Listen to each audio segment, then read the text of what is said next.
Dan pemirsa, kita akan memantau bagaimana arus mudik Lebaran 2024. Sudah ada rekan Nurman Hasnugara di Bandara Soekarno-Hatta serta Eris Utomo di Pelabuhan Ketapang, Banyuwangi. Saya ke Nurman dulu. Nurman, bagaimana saat ini kondisi terkini di Bandara Soekarno-Hatta? Ya, baik. Selamat pagi Cikal dan juga pemirsa. Saat ini 4 hari menjelang Hari Raya Idul Fitri, di mana pergerakan penumpang yang melakukan perjalanan mudiknya sudah terlihat di Bandara Soekarno-Hatta. Memang kita ketahui sejak dini hari dan hingga subuh tadi, pergerakan penumpang terus padat seperti itu, memadati area pintu keberangkatan maupun kantong-kantong counter check-in yang ada di Terminal 2 Bandara Soekarno-Hatta. Memang diketahui akan ada beberapa gelombang kepadatan penumpang pada hari ini, di mana memang pada penerbangan pagi, maksud kami tadi di jam subuh, para penumpang sudah melakukan perjalanannya untuk kembali ke kampung halamannya untuk merayakan Lebaran pada tahun ini. Ya, diketahui jumlah pergerakan penumpang pada hari ini, pengelola bandara memprediksi ada sebanyak 184.000 pergerakan orang, dan untuk jumlah pesawat sebanyak 1.198 penerbangan. Artinya ada kenaikan sekitar 8% dibanding hari kemarin yang memang pada hari kemarin mencapai 170.000 pergerakan penumpang yang melintas di Bandara Internasional Soekarno-Hatta. Ya, adapun tujuan destinasi favorit yang dipilih oleh para penumpang yang melakukan perjalanannya, yaitu di sini ada Bali, Makassar, Surabaya, Medan, dan juga Padang. Sementara untuk internasional, di sini juga terdapat Singapura, Malaysia maupun Jeddah. Selain itu, pengelola Bandara Suta juga telah menerima permintaan dari sejumlah maskapai terkait adanya permintaan extra flight sebanyak 1.473 penerbangan. Ya, memang pengelola bandara juga memang hari ini memprediksi sebagai puncak arus mudik pada moda transportasi udara seperti itu. Jika Nampaknya para pemudik ini masih mempercayakan moda pesawat ya untuk kembali ke kampung halamannya masing-masing. Apakah ada langkah antisipasi dari pihak bandara atau maskapai apabila terjadi lonjakan penumpang begitu?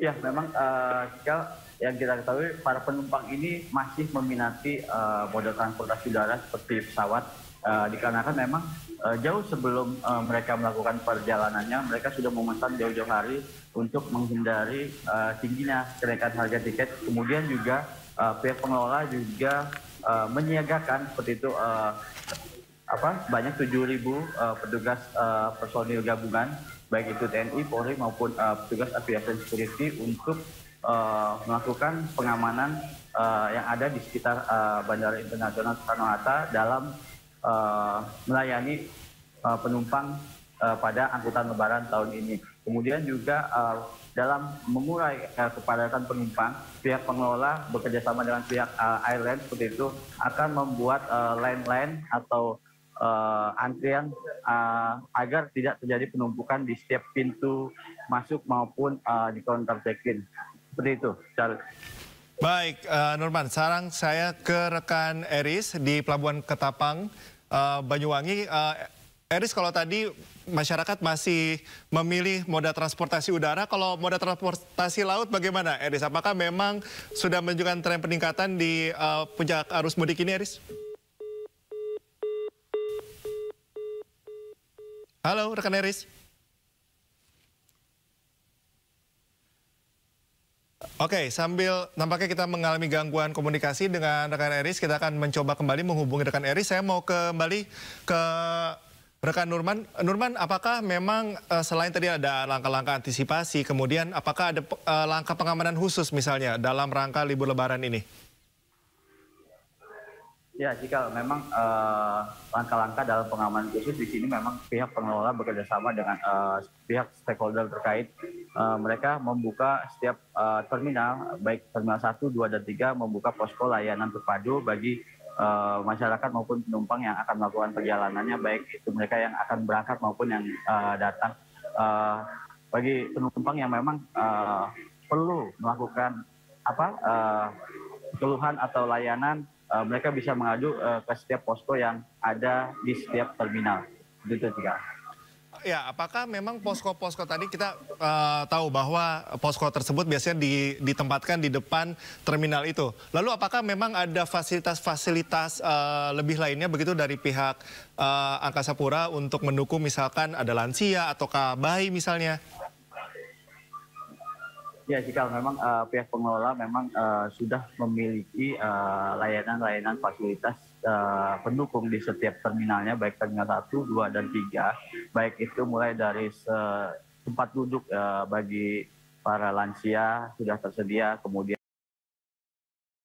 juga layanan fasilitas mengisi daya handphone bagi para penumpang yang ketika membutuhkan layanan daya isi handphone tersebut. Kemudian juga layanan toilet yang memang juga selalu tersedia di setiap terminal. Jadi layanan-layanan tersebut diharap memudahkan bagi para pelaku perjalanan, khususnya transportasi udara yang ada di setiap terminal Bandara Soekarno-Hatta.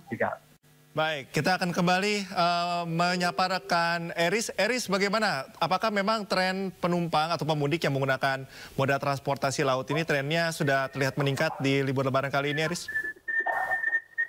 Ya, Jika saat ini saya berada di Pelabuhan SDP Ketapang Banyuwangi dan tepatnya di pintu keluar dari pelabuhan. Dan aktivitas di pelabuhan masih terus terjadi. Dan memang untuk arus mudik kali ini memang terjadi di Bali, yang artinya para pendatang yang bekerja di Bali melakukan mudik dengan menggunakan sarana transportasi di Pelabuhan Gilimanuk ke Bali dan menuju ke Pelabuhan Ketapang Banyuwangi.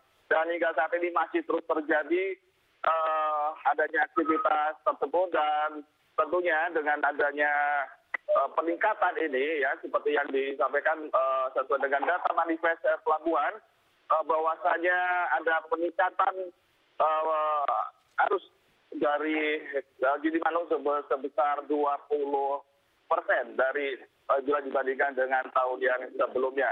Dan untuk mengantisipasi hal tersebut dari pihak SDP telah mengerahkan atau mengoperasikan sebanyak 46 armada kapal, dan tentunya itu bisa diarahkan untuk bisa mengurai dari kebanyakan maupun kepadatan yang terjadi di Pelabuhan Gilimanuk. Dan di Pelabuhan Ketapang sendiri juga sudah disiapkan sebanyak 7 dermaga, di mana ada 4 dermaga di Pelabuhan SDP, 1 dermaga ponton dan 3 dermaga mobil brake. Dan ada 3 dermaga landing craft mesin yang ada di Pelabuhan landing craft mesin.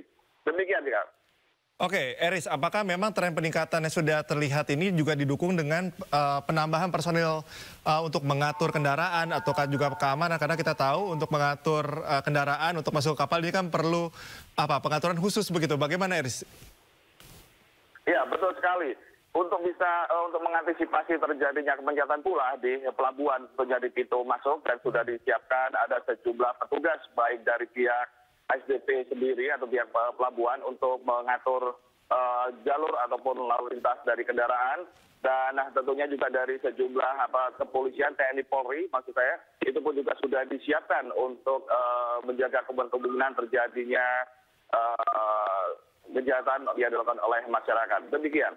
Baik, Eris, terima kasih atas informasinya, dan juga rekan Nurman dari Bandara Soekarno-Hatta. Terima kasih teman-teman atas informasinya, selamat bertugas kembali.